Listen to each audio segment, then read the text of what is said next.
নমস্কার দর্শক বন্ধুরা, মোটিভেশনাল শ্রীমন্ত চ্যানেলে আপনাদের জানাই সুস্বাগতম।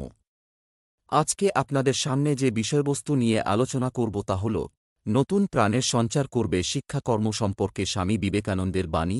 স্বামী বিবেকানন্দের বাণী জীবনের প্রতিটি পদে আমাদের সাহায্য করেছে।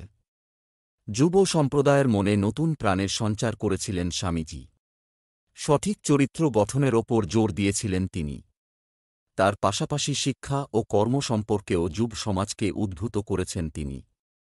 কর্ম ও শিক্ষা সম্পর্কে স্বামী বিবেকানন্দের সেই বাণীগুলি আজকের যুগেও প্রাসঙ্গিক।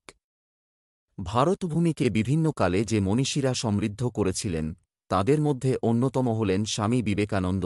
শিক্ষা, দর্শন, ধর্ম, চরিত্র গঠন ও নানা বিষয়ে স্বামী বিবেকানন্দ আমাদের শিক্ষা দিয়ে গিয়েছেন। তাঁর বলা প্রতিটি এখনও নিজের প্রাসঙ্গিকতা হারায়নি। তাঁর প্রতিটি বক্তব্যের প্রধান উদ্দেশ্যই হল মানুষের চরিত্রের সঠিক গঠন। অসাধারণ প্রতিভাসম্পন্ন এই সন্ন্যাসী ভারতের যুবসমাজকে নতুন চিন্তাভাবনা প্রদান করে গিয়েছেন। চরিত্র গঠনের পাশাপাশি কর্ম ও শিক্ষা সম্পর্কেও স্বামীজির একাধিক বাণী আমাদের অনুপ্রাণিত করে। তাঁর বাছাই করা কয়েকটি উপদেশ দেওয়া রইল এখানে। ১. যদি সত্যিই মন থেকে কিছু করতে চাও তাহলে পথ পাবে, আর যদি না চাও তাহলে অজুহাত পাবে। ২.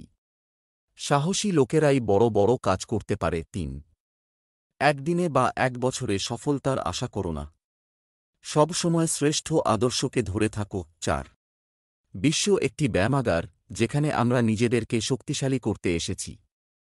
৫. এমন কাজ করে চলো যে তুমি হাসতে হাসতে মরবে আর জগৎ তোমার জন্য কাঁদবে। ৬. আমি বিশ্বাস করি যে কেউ কিছু পাওয়ার উপযুক্ত হলে জগতের কোনো শক্তিই তাকে বঞ্চিত করতে পারে না। ৭. শুধু বড় লোক হও না, বড় মানুষ হও। ৮.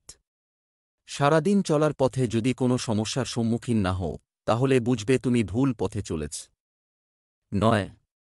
মহাবিশ্বের সীমাহীন পুস্তকালয় আপনার মনের ভিতর অবস্থিত। ১০. ঘৃণার শক্তি অপেক্ষা প্রেমের শক্তি অনেক বেশি শক্তিমান। ১১. নিজের ওপর বিশ্বাস না এলে ঈশ্বরের ওপর বিশ্বাস আসে না। ১২.